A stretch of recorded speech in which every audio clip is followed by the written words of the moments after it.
Are you the owner, manager, or marketing leader at a physical therapy practice? Are you looking to increase the number of qualified leads for your business through Google Ads? Google Ads can be tricky and it's more complicated than ever before.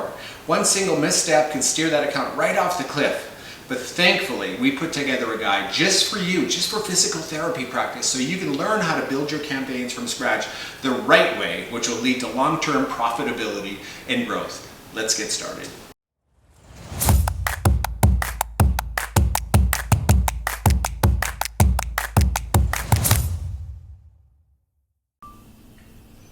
Okay, let's get started. So we are going to be working on an account for Paragon Sports, Spine, and Wellness. They are a physical therapy practice out of New Jersey.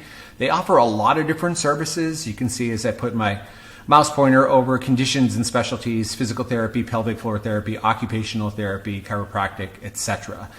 We are just going to focus specifically on physical therapy because this is what this entire video series is about. Before we get into any account building or any of the nitty-gritty of how to set this up, the first thing that we want to do is look at conversion tracking. And I'll do this with a brand new account or I'll do this with an existing account because we have to make sure that conversion tracking is in place. And conversion tracking is just basically measuring anything of value for the business. So this could be a phone call that lasts X amount of seconds, or it could be a form submission. Maybe they're selling products on the website and they have e-commerce built in.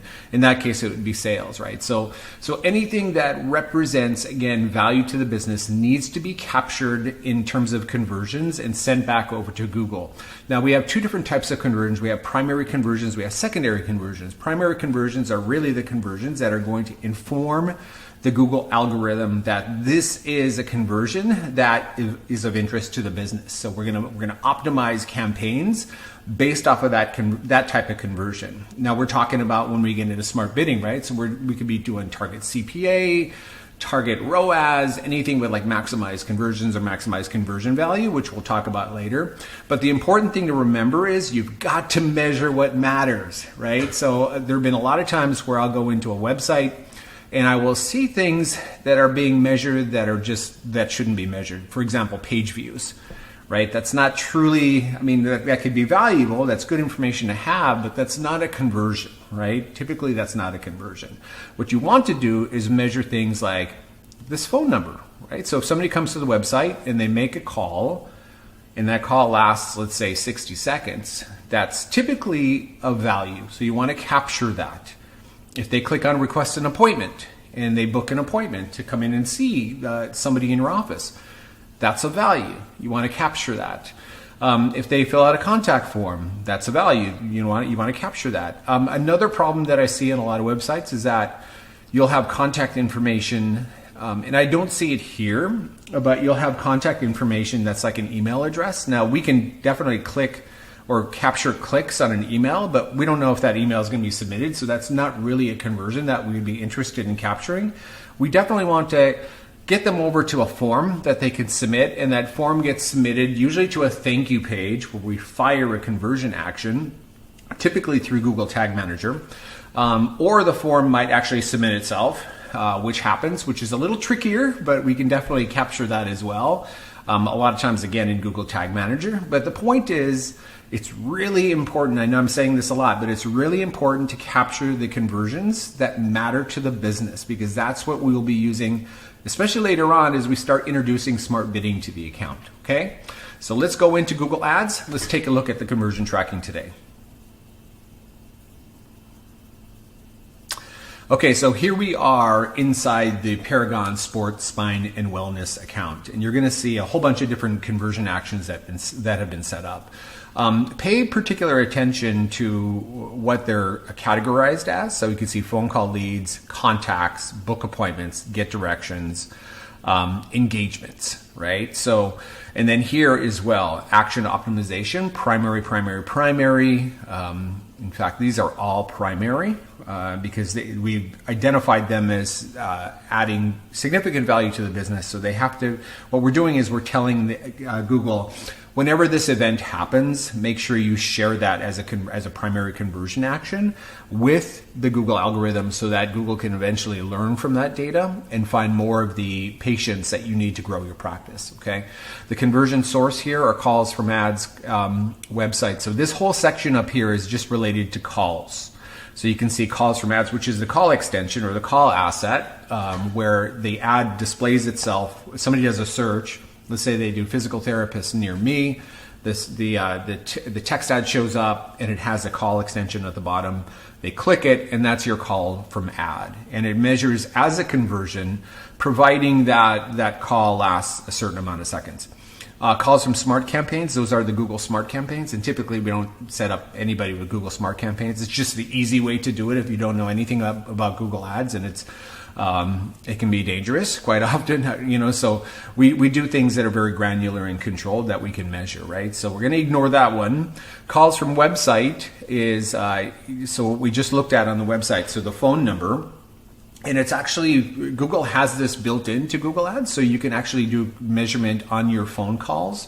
If you just have a single phone number on your website, it's basically a pattern recognition in a swap. There's a little piece of JavaScript code that gets added. Again, typically we do this through Google Tag Manager. So if anybody clicks on one of your ads, and this only happens after they click an ad, and they go to the website, the pattern will swap out the number. So it looks for your number and it swaps it out with a Google tracking number that has the same exact area code. And that's how Google makes that connection between ad and your phone number. Okay, so that's calls from website. Clicks to call, that's a Google hosted conversion, so we don't set that up. That's automatic. Book appointment, this is a brand new one we just set up for this client. So they had a book an appointment form or have one on the website, and it wasn't being tracked at all. In fact, these can get a little tricky, especially if you're using like a third-party software to be able to do your scheduling. So it depends on, again, which one you're using. Sometimes they go off to a different domain and they come back, and that's like cross-domain tracking that you have to configure. A lot of times we do that in Google Analytics. But yeah, so this one can be a little tricky. In this particular case, it wasn't that bad at all. We just configured it and just got a conversion out of it today. But let's see, what else can we talk about? Local action directions. So this is, again, Google hosted, and this is Google hosted. So out of our control. But the two that we added to this particular account are calls from websites, so swapping out that phone number and tracking that phone number, and then booking the appointment, okay? So again, we're gonna use this data to be able to inform our campaigns as to what success looks like. And generally, we're looking for at least 30 to 50 conversion actions, primary conversion actions per month before we start activating smart bidding, doing things like target CPA, especially for lead gen. Target CPA is usually where we start. And this is the fuel. You can think of this as the fuel for the algorithm to be able to really take that to the next level. Okay? All right.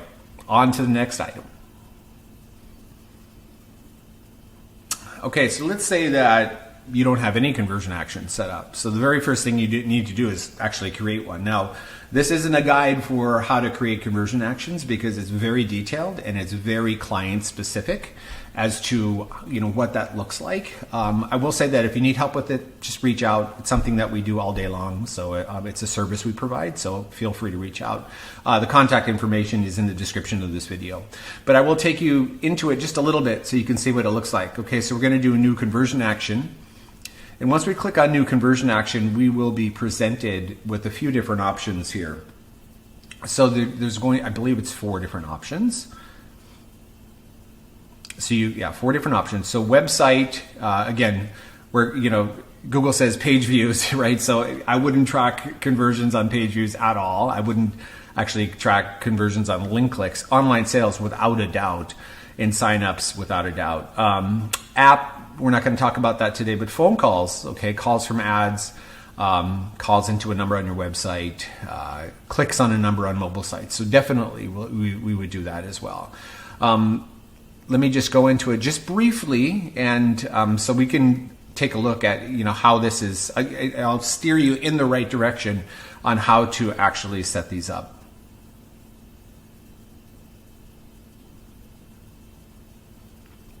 Okay, so let's say that we want to track a conversion from the website, which is very typical. We are going to click on website. The very first thing that will happen is that Google will prompt us for website domain. So I'm just going to paste that in for Paragon. I'm going to do a quick scan. And it says create conversion actions manually using code. So what we typically do is we do that exactly, right? So add a conversion action manually. Now it's going to ask us to categorize it. And this is where we looked at those categories on the conversion page before. So we have purchase, add to cart, begin checkout, which is more like e-commerce. But down here we have like the lead gen categories, right? We have contact, submit lead form, book an appointment, sign up, request a quote, etc. So let's say it's like a contact form. We would say contact, conversion name, contact. You can name it whatever you want. So you might have multiple contact forms, and you could give them each like a unique name so that you can see, how they're performing against each other. Value, this is where it gets into like what is a client or what is a prospect worth to you? What is your close rate? Like how many does it take, to actually close, and then what is that client worth to you over time? So you'd have to figure that number out, but you put a dollar amount in. Let's say that it's just for kicks, we're going to put in 50. We're not going to actually do this, but I'm just going to put in 50. Now, do you count it every time? Okay, so it'd be like purchases, like e-commerce, where you're counting every time. But lead gen, like you'd probably just want to count it once, right? Click through conversion window. You have the ability to do an attribution window of up to 90 days. So you can put in, like if somebody were to submit, but they didn't actually, the value wasn't recognized for 90 days, it would still capture it within that attribution window. So you can do that there. Let me see what else. Then you have something similar for view conversion, view through conversion windows, engage view conversion windows. Attribution model, I would say that there's a lot of them, and that's like a completely different video. But if you have data driven here, go with data driven. That's the default, and that's definitely what Google is recommending, right? So we would then submit that, and so you can see here also, this is what we talked about before. So primary action using for bidding optimization or secondary action. Now, on a form submission, most likely it would be primary unless the form submission was maybe for something of value that you're providing them. Maybe a guide or a video that they can use for training, or whatever it is that you're providing that's more upper funnel that gets them interested into like a lead nurturing system. Then that's probably a secondary action, because you're looking for the actual sale later, and you're willing to be patient and provide trust and value over time. Okay, so that's the difference between those two. Okay, so that's as far as we're going to get into conversions, conversion setup. What I really wanted to emphasize here was just to make sure that your conversions are set up properly. It's so important. So this is why we start with this, okay? And again, if you need help with any of this, we provide it as a service. So just reach out. We'd be happy to help, all right? We're gonna move on to the next section. Again, if you're getting value out of this video, please give it a like. We really appreciate it. I'm just getting started, so the more likes, the better. All right, thank you. We'll talk soon in the next video.